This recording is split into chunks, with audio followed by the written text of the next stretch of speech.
Hello, my name is Frank Margonis. I'm a professor in education, culture, and society, and your teachers have asked me to speak a little bit about the socio and political context of schooling.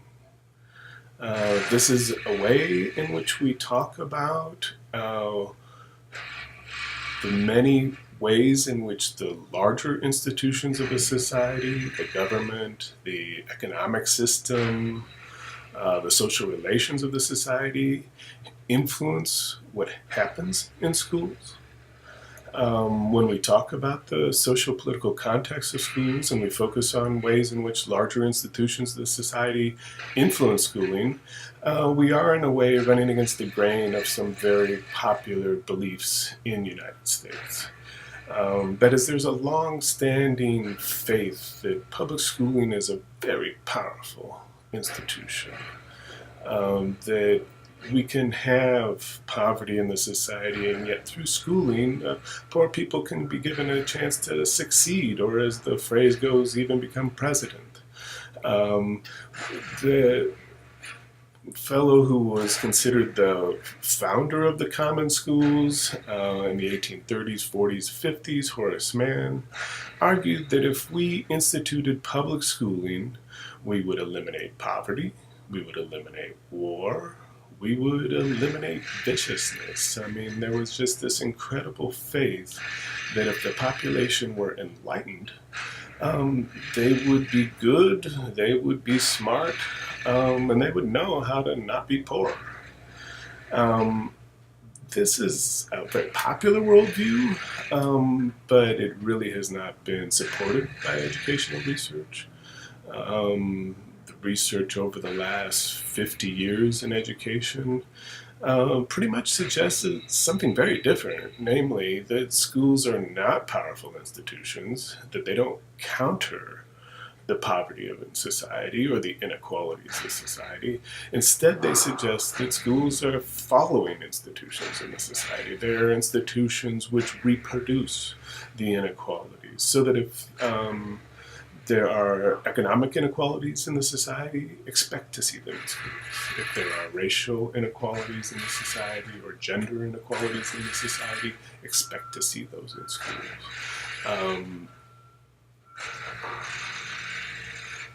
It's perhaps best to approach this topic by focusing simply on one variable to begin with, and that will be economic class.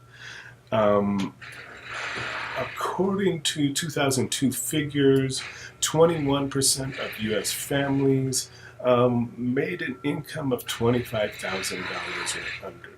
Now, we know well from the recent record that you can expect a very large percentage of those folks to not be served well by schools and not to succeed in schools. That is, our record suggests that when your society chooses poverty, you also choose poor educational success.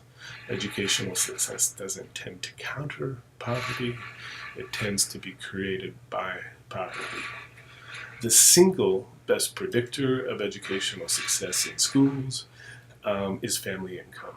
The single best predictor of students' SAT scores is family income. The single best predictor of how many years a student will proceed through the school system is family income. Now, when I make these generalizations, I am talking about averages of large groups of people. So it's definitely the case that particular individuals counter these generalizations. There are people from humble backgrounds who do well in school, who do well economically, but they are the drastic minority. We can say fairly confident that right now US public schools serve white middle class and white upper middle class populations reasonably well. We can also say that many other groups, working class, low income groups, are not well served by schools. Now, there's a lot of factors to take into account in trying to understand how it is that schools serve different economic groups differently. but I want to just relate to you some of the most powerful research we have to date. We know that schools which serve middle, upper middle class students, wealthy students, tend to offer their students a far more sophisticated and demanding curriculum than schools in working class communities. Students are given demanding assignments, they are expected to master hard material, and they're actually allowed greater room as individuals to think and experiment. Um, it's common for educators of upper middle class youth to assume that they have to prepare their students to do extremely well in a demanding college and to take on an important job. Um, Teachers in privileged schools often seem actually a bit intimidated at the responsibilities they have in preparing the youth for the lives they expect they will lead. Um, Two researchers, Samuel Bowles and Herbert Gintis, were the first to really help us understand these processes to a greater degree. They wrote a book called Schooling in Capitalist America, and they did a massive survey of workplaces, different types of workplaces that paid a lot, workplaces that didn't pay so much, factory jobs, lawyers, doctors. They also did a survey of schools at all parts of the economic spectrum. And they looked at how workers were treated on the job and how students were treated in schools. And what they found was that in working class jobs, think service level work, McDonald's, think janitors, think factory level work, workers were commonly in these jobs expected to follow rules. That is, employers wanted to be able to specify exactly what would be done, and they wanted a worker who would carry it out dutifully. When employers were asked, what's a good worker? They would say, someone who follows orders well, someone who's punctual. The interesting thing about Bowles and Guinness' study is that when they went to schools of working class youth, the youth in the schools were treated similarly to their parents in the workplace. The curriculum in the schools tended to be very directive. It tended to tell students what to do, to follow orders. A willingness to just do what one was told was highly valued and rewarded in those schools. The curriculum tends to stress memorization and drills, things like those worksheets you filled out where you practice noun-verb agreement. And teachers in working class schools sometimes actually voiced pretty low expectations of their students. Even things like, if you can keep order good, that's about as much as you can do in this school.